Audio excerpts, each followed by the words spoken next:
My name is Jacquelyn Holmes, and this is a video about character development. So, welcome to the Ozark Writers Workshop, and the plans have changed many times, but we're still here and we're still doing stuff, so we're gonna have a great time, I hope. Anyways, like I said, my name is Jacquelyn Holmes. I'm a writer. I live in Fort Smith, Arkansas. And I wrote this. It's called Rabbit Trapped. It's a young adult fantasy novel. It has a lot of Native American mythology in it. I would say that's probably the biggest component. But, you know, it's young adult fantasy. So it has like some teen romance stuff in it. It has some suspenseful parts. There's a talking cat. I'm learning that I'm apparently incapable of writing a long story without at least one talking animal somewhere in there. So anyways, I think it's fun to read. If you're looking for something super duper serious, I'm probably not the author that you want to follow, but if you just want something that's fun to read, I feel like my books are probably on track with that. I'm really close to finishing the second novel. At the time of recording this, I'm hoping to be able to publish it in late July or early August. So by the time we get around to doing, I'm going to do a live session. By the time I get to do that, I'm hoping maybe I'll be able to say what the actual date is, but I'm still waiting on some moving parts for that before I can decide that final date. Anyways, I'm also in a literary magazine, and I just want to mention that briefly, but if you are writing right now and you want to get some short stories or poetry or whatever out there, this might be a good option. It's kind of a new thing. In fact, this is the very first one, and they're about to publish the second magazine, but Zelda Media is running this, and it's just started. There's not a lot of competition for submissions. So if you're just trying to get started and you want to kind of get your name out there, that's a great option. But I'm one of the authors in it. Both of those are available on Amazon. If you live in Fort Smith or in that area, both of those are also available at Bookish. And then my book is also available at Chapters on Main. So that's kind of the who am I and housekeeping stuff out of the way. Let's talk about characters. So a lot of books are driven by different things, but kind of the popular thing right now is character-driven novels. You hear about plot-driven novels. Plot is super important. But in my opinion, if I start a book, if I'm writing a book, whatever, if I don't care about the characters, I don't really care what happens to them either. Sometimes a book can be carried by a really interesting plot or something, but generally for books you need strong characters to kind of perch your plot on top of. So we're going to go over a lot of different stuff. I'm going to try to go fast through some of it. Almost any video you find on the web, any blog or book or whatever that you read about character development are going to go over a few things that are similar. So I'm going to try to hit some of those quickly and move on to some things that are maybe a little unique to my presentation. So that said, character motivation is a big factor in developing who your character is. So one of the first things that you need to decide as the writer is, what does your character want? What are they after? What is their goal? If you look at the very beginning of the very first Harry Potter book, basically all Harry really wants is like a family to belong. And that launches him into this crazy long and very successful series of books, right? You know, there's every book that you read that you probably love. In the beginning, something happens and kind of defines for that character what it is that they want. Maybe they didn't know what they wanted at page 1, but by the end of the first chapter, they have a very clear thing that they want. Maybe it was forced on them. Maybe it was something they chose. Maybe they discovered that wizards are real and now they want to be a wizard and that's what they want. Whatever. So you have to, number one, figure out what your character wants. Do they want to be a wizard? Do they want a family? Do they want to slay a dragon? Do they want to catch the girl? Whatever. And then number two, that's also really important, is what are they willing to do, or what are they willing to give up to meet that goal, to get what they want. So if they kind of want something, but they're not really willing to change anything in their life or in their actions or whatever, or go out of their way to get it, that's going to be a really boring book. So the conflict comes in when there's obstacles to getting what they want. And so that is, that's the start of not just character development, but the whole story. That's the start of plot and everything. So sometimes, though, we come up with this stuff as writers and we need something to give more depth. And that's what the rest of this is going to be about. So I'm going to start with a classic. Is your character an extrovert or an introvert? This is important. And it's important because it's going to define how your character acts in different situations. Now, everybody kind of has their own little personal feelings about what an extrovert is, what an introvert is. And probably everybody watching this knows at least one person who is extreme one way or the other. An extreme extrovert, always being social, always out doing stuff, whatever. An extreme introvert who could go live in a cave in a mountainside and never see another soul again and be happy, whatever. The way I personally kind of define this is if a character feels recharged and better and more at peace within themselves after they've been around a group of people, that would be an extrovert. If being around that same group of people makes a person tired and worn out and kind of spent, and they have to go then be by themselves to kind of get over that social time, that is an introvert. Most people are not an extreme one or the other. So your character can be somewhere on that spectrum, and that's normal because that's how real people are. But I think it's really good. It's a good way to kind of start defining your character's personality. And you can make them extreme on one side or the other, and that can be really interesting. Maybe you're trying to make something super realistic, and so you might want to stay kind of more in the middle. I think comedic side characters are great to put on the extremes. Because most people are not in that extreme. So when we're reading about someone, if you think about in comedies or movies or whatever, that's the same. A lot of times they'll be really extreme one way or the other. And it is funny because it's so outside of the norm, right? Okay, so we'll talk about the next thing. And you're going to hear about this a lot just in life and kind of defining people, but it's really great for writing books. And that is your character fight or flight? Or there's actually a third one that people don't talk about very much, and that is freeze. And I'm a believer in this because I'm one of them. I am a freeze person. When things get really crazy, I kind of get really still and wait to see what happens and then respond way after the fact. So we exist. We're out there. We're like possums.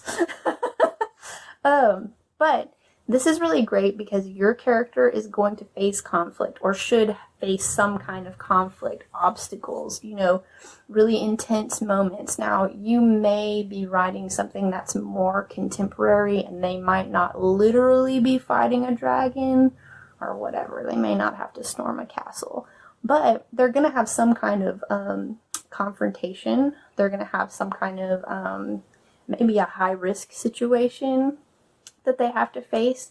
And in those moments, some characters, it's going to be appropriate for them to get the heck out of Dodge, run out of there.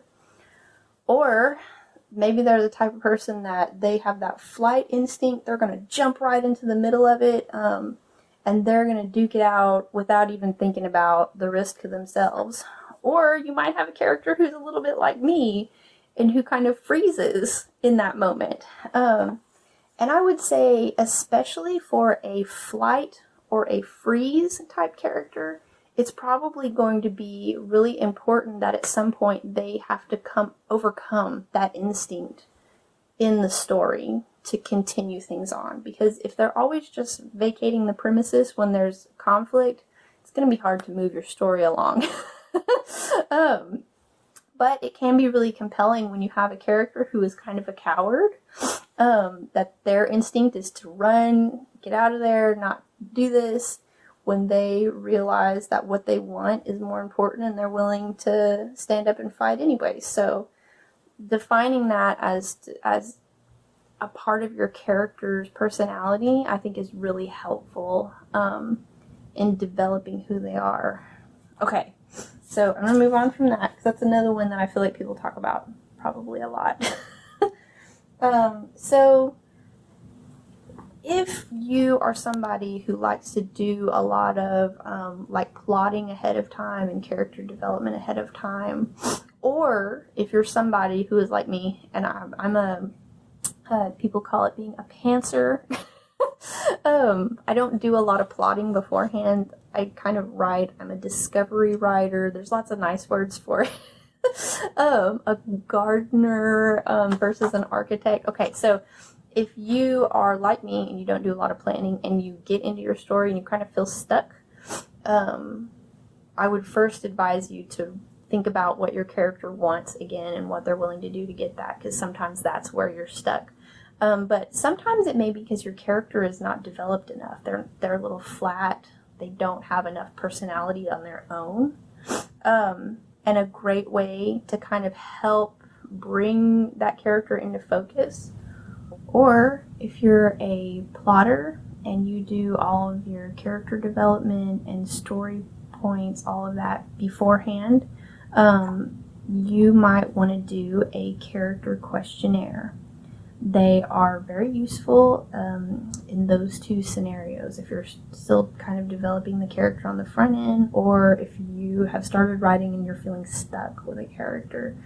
Now, you can literally Google character questionnaire, and there are countless of them on the internet. So I'm just really quickly, we'll talk about Proust questionnaire. This guy lived late 1800s to the early 1900s. And you know how people all the time, like if you think about it on Facebook right now, there are these little things people fill out that's answering questions about themselves. If any of you remember MySpace, that used to be a thing on there. I can remember even before that, people sending around little email ones that you filled out. That's not new. Apparently they did that back then. And he actually filled one out and then later went on and wrote a novel and became pretty well known. And then after that, his questionnaire was like handwritten out in a journal and his original answers were found, and it ended up going to auction and selling for like £102,000, something like that. It was crazy.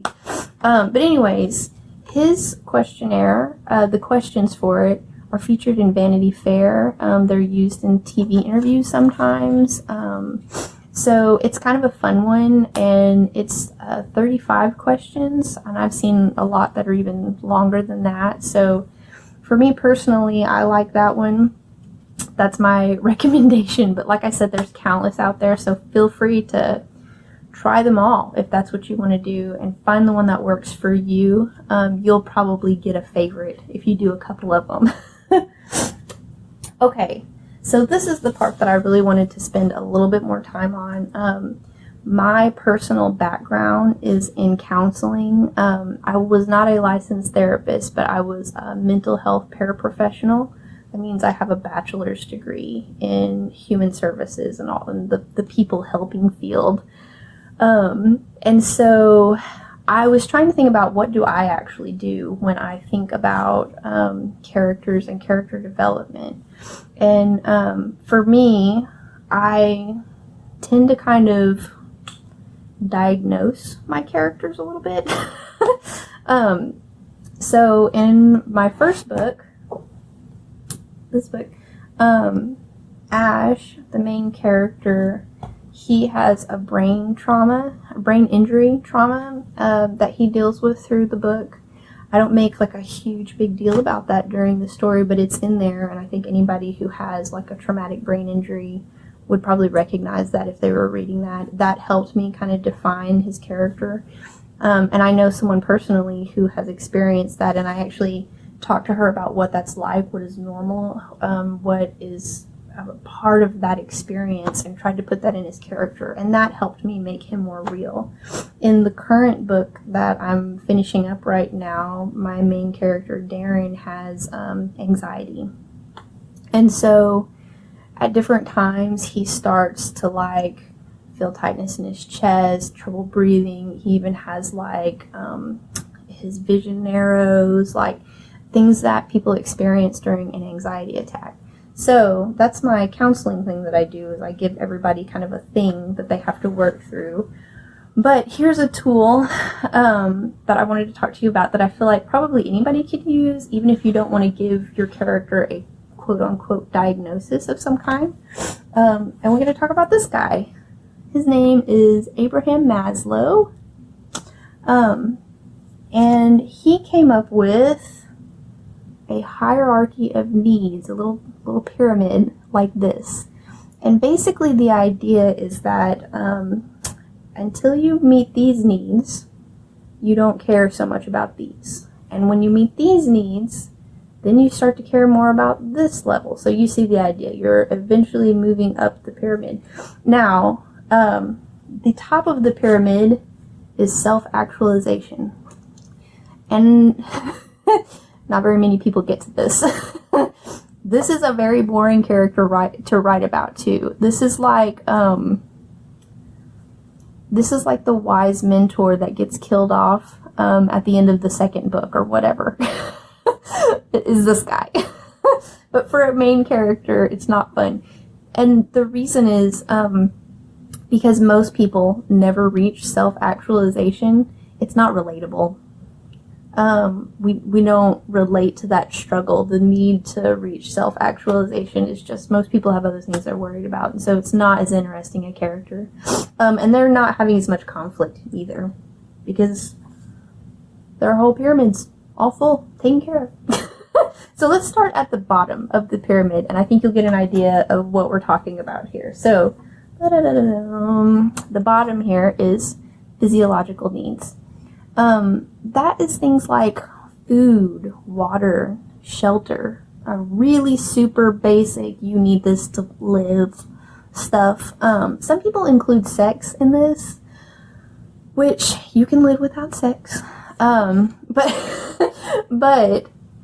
it is a basic human need. And if you've ever, like if you're writing adult stuff, that is a very valid thing to have for your characters, a conflict that maybe they need that, you know, they're pursuing a love interest and it's not working out or whatever. But this is a great base of need for characters in maybe like a dystopian kind of world setting where they're scrounging. If you're writing some sort of survival book, like the whole book of Robinson Crusoe is basically talking about him setting this up and meeting this need. So you can have a book about that. The next thing here, the next level is safety. So this is literal safety, but also security in a broader sense, you know, a sense of security in your position in life. Maybe job security or financial security kind of would fall under this a little bit too. So you can see kind of how if you don't have food and water, you're probably not worried about financial security. You're going to try to figure this out first. So we're building the pyramid, right? The next thing is belonging and love or community. A lot of books are right here. This is your sense of family, romance, community, friendship, Those are really important things in any human life. But again, if you're scrounging to get food, you may be less concerned about your love life because you just want to eat. So you can see how these sort of build on each other. If you're sleeping under a bridge and you're not sure if you're going to live till the next morning because someone might kill you or mug you or something, you might, again, be less interested on if the people around you are your friend or not. So that's how these build. Now, above that is esteem. And that is like respect of your peers or a feeling of accomplishment, that kind of thing. And then at the very top here is self-actualization. So here's our pyramid, right? Now, self-actualization, Abraham Maslow himself theorized that maybe 2% of the population ever reached that. He thought that Abraham Lincoln was self-actualized, probably Albert Einstein, some famous people we know that have accomplished a lot. And really, it's more about achieving whatever your highest level of potential is. So I'm not going to talk about that a whole lot. I would say that for most books, you're going to be in these bottom 3 categories. And then most of them are going to be in this middle one. Love and belongingness, community, friendship. That's what most books are written about. Now, why do we care? The first thing you have to find out is, what does your character want?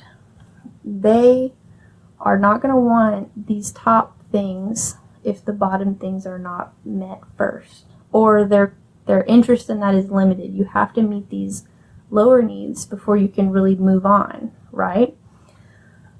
So when you're creating your world, the environment that your character lives in, if you have a character, let's say you have a character that is very young, and let's say they're like in foster care, and you're trying to write something really realistic to that situation. They might have food and water and shelter. That first tier, like, they may have that stuff.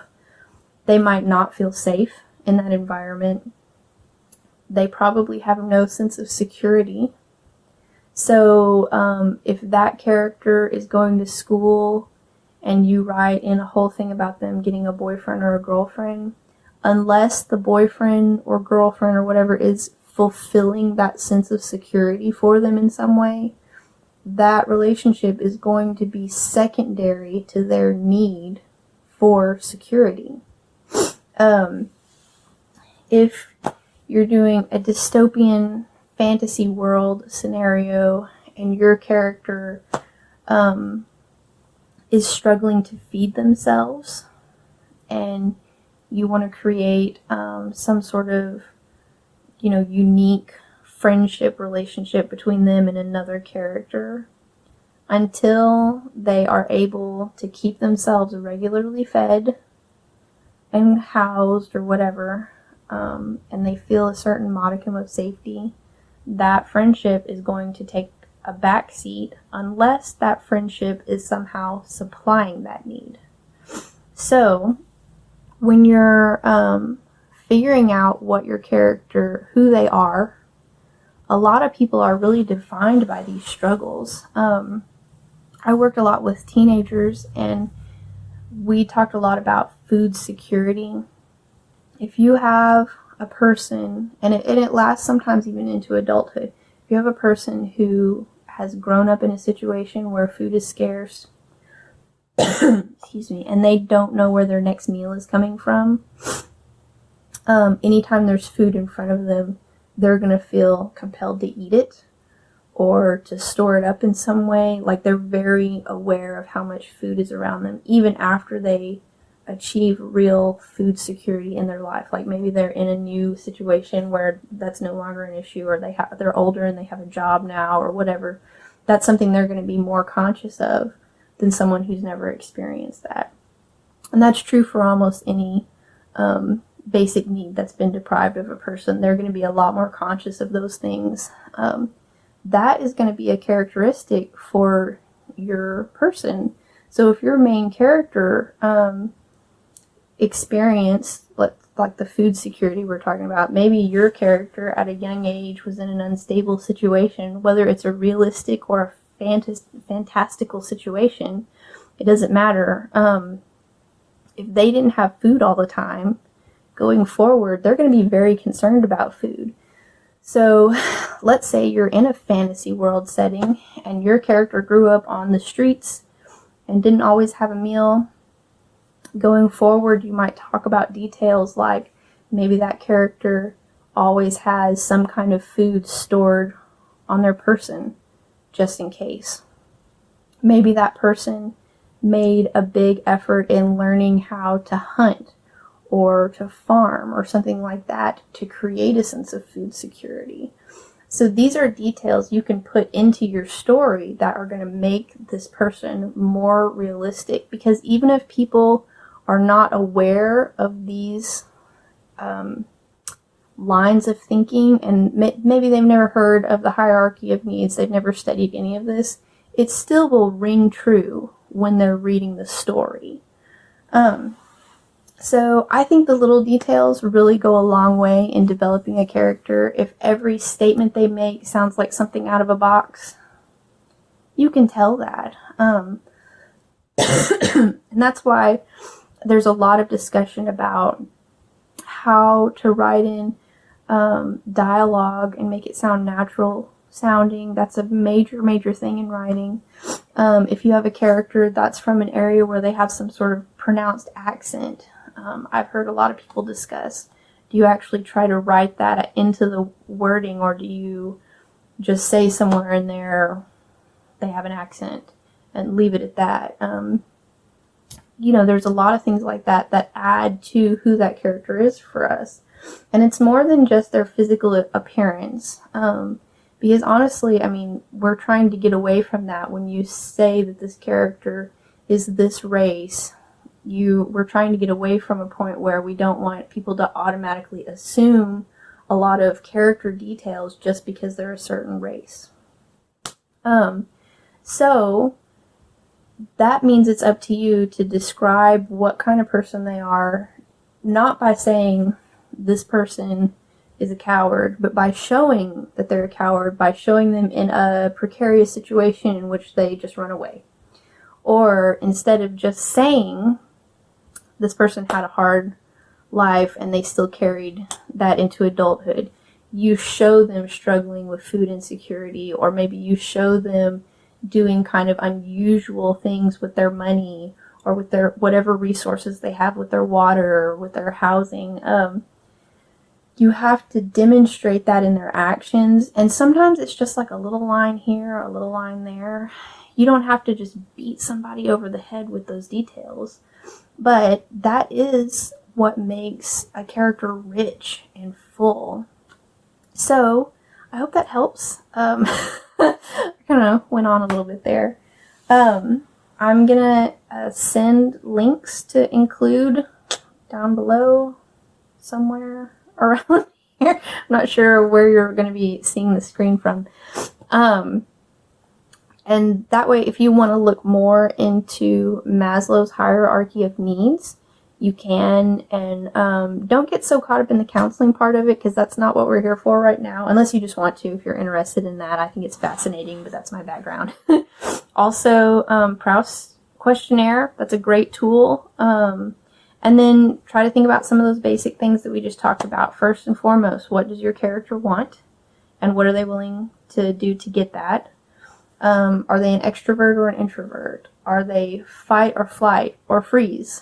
Some of these different things can really round out a character.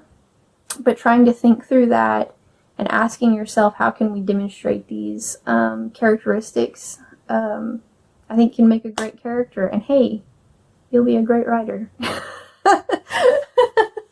Okay. Great. I hope you enjoyed it, and I hope you enjoy the rest of the workshop. I hope to see everybody in the live the live session I'm going to do with JC Crumpton. It's called Beginning the Writing Journey. So I look forward to it, and have a great evening.